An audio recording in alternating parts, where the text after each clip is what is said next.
अस्सलामुअलैकुम वरहमतुल्लाहि वबरकातुहू। खैर से हैं तमाम अहबाब, उम्मीद है इंशाअल्लाह बख़ैर होंगे। और मेरी दुआ यही है कि अल्लाह तबारक व तआला आपको आफ़ियत के साथ में रखे। मोहतरम हज़रात, मैं आज आप हज़रात को बहुत ही शानदार नुस्खा बताने वाला हूँ।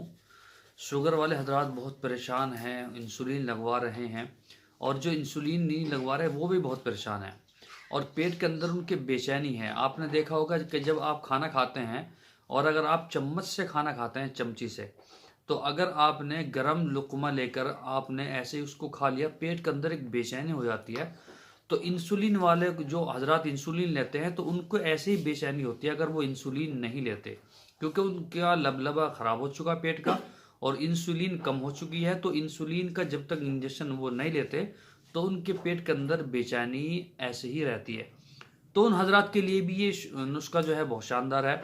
और जिन हजरात की 200, 250, 400 तक की शुगर है, कंट्रोल नहीं हो रही, वो इंसुलिन नहीं ले रहे फिर भी परेशान है, तो उनके लिए भी बहुत शानदार है। आप उसको जो है सुने और दूसरों तक भी पहुंचाएं, ठीक है।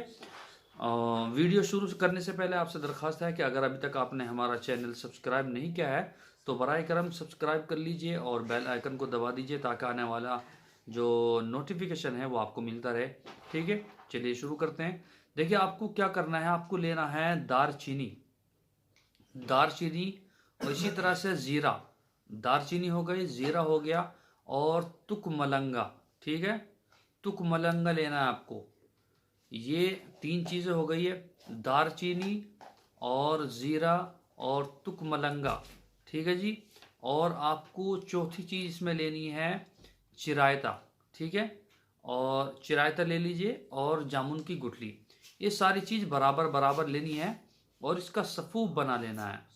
सारी चीज़ ये बराबर लेनी है, 50-50 ग्राम ले लें या 100-100 ग्राम ले लें। इसका सफ़ूफ बना लेना, आपको सफ़ूफ चूर्ण बना लेना। और आपको नाश्ते से आधा घंटा पहले, नाश्ते से आधा घंटा पहले आपको ये लेना है 1 ग्राम। तो इंशाल्लाह आपकी शुगर जो है वो कंट्रोल होगी। बहुत ज़बरदस्त नुस्खा है, आप इसको इस्तेमाल करें। और दूसरी बात एक और है, वीडियो को लाइक करें और दूसरों तक भी शेयर करें, ठीक है। इंशाल्लाह कल फिर मुलाकात होगी। अस्सलामु अलैकुम वरहमतुल्लाहि वबरकातुहू।